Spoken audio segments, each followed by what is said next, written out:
क्या भगवान सच में अपने भक्त के पास आते हैं? क्या उनका प्रेम किसी धर्म और मजहब में बंध सकता है? दोस्तों, भक्ति के इतिहास में कुछ किस्से ऐसे भी हैं जहां भगवान ने खुद अपने भक्त की पुकार सुनी और सबको चौंका दिया। आज की कहानी उन्हीं में से एक है। नमस्कार दोस्तों, आपका स्वागत है द यूनिवर्सल योगी में।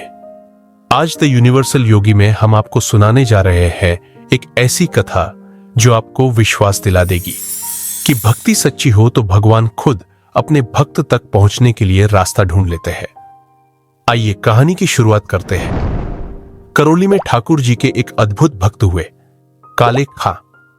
काले खान पेशे से डाकिया थे। एक दिन उनके पास मदन मोहन जी के नाम एक चिट्ठी आई। चिट्ठी लेकर वे मंदिर पहुंचे और पुजारी से बोले, ये मदन मोहन जी कौन है? इनके नाम चिट्ठी आई है। पुजारी ने मुस्कुराते हुए कहा, यही तो हमारे ठाकुर जी है।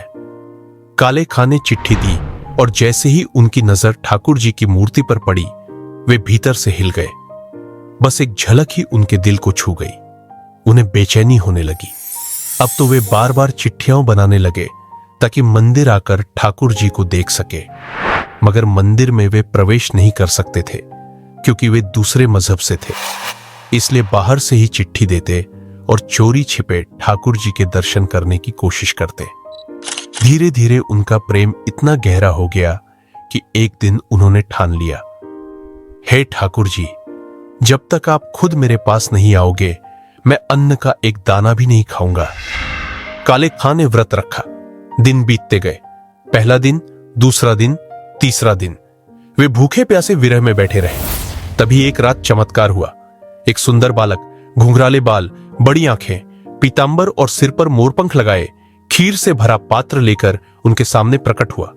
बालक ने कहा, काले खां, देखो मैं आ गया हूं, ये खीर खा लो। काले खां ने आंसुओं में डूबे हाथों से वह खीर खाई और भाव विभोर हो उठे।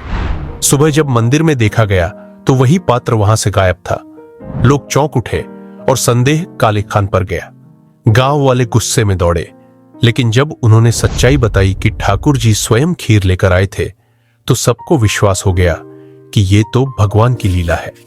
इसके बाद काले खां को मंदिर की सेवा मिली। उन्हें अंदर तो नहीं आने दिया गया, लेकिन बाहर झाड़ू लगाने और चौखट के पास रहने की अनुमति मिल गई।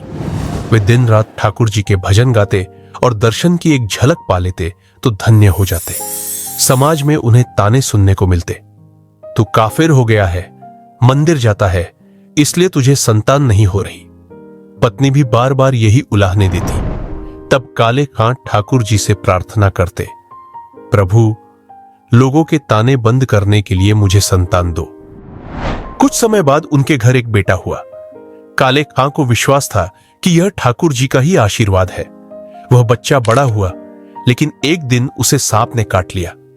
पत्नी रोती बिलखती आई और बोली, तेरी भक्ति ने हमारा घर उजाड़ दिया। अगर बच्चे को कुछ हुआ तो न तुझे छोड़ूंगी न तेरे ठाकुर को। बच्चे को लेकर सब लोग मंदिर पहुंचे। काले खां शांत भाव से ठाकुर जी की मूर्ति के सामने खड़े हो गए। उन्होंने प्रार्थना करते हुए कहा, प्रभु, मैं दूसरे मजहब का हूं, मेरा आप पर कोई अधिकार नहीं, फिर भी लोग कहते हैं कि आप जगन्नाथ हैं, पूरे संसार के स्वामी। तो आज सिद्ध कर दीजिए कि आप सच में जगन्नाथ हैं। यह कहकर उनकी आंखों से आंसू टपके। वही आंसू बच्चे के शरीर पर गिरे और तभी बच्चा जीवित हो उठा। सब लोग अवाक रह गए। बच्चा आंखें मलते हुए बोला, वो कहां गया? वो मेरा दोस्त, घुंघराले बालों वाला, बड़ी आंखों वाला, पीतांबर पहने, वो मेरे साथ खेल रहा था, अभी यही था, कहां गया वो? सब समझ गए कि स्वयं ठाकुर जी बच्चे के साथ खेल रहे थे।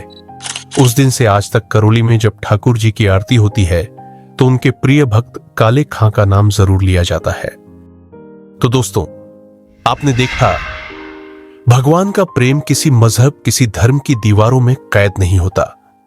जब भक्ति सच्ची हो तो भगवान खुद अपने भक्त तक पहुंचते हैं, चाहे वो किसी भी जाति, किसी भी मजहब या किसी भी हालात में क्यों न हो। काले खां की यह कथा हमें यही सिखाती है कि ईश्वर सिर्फ दिल की पुकार सुनते हैं, बाहरी दिखावे को नहीं।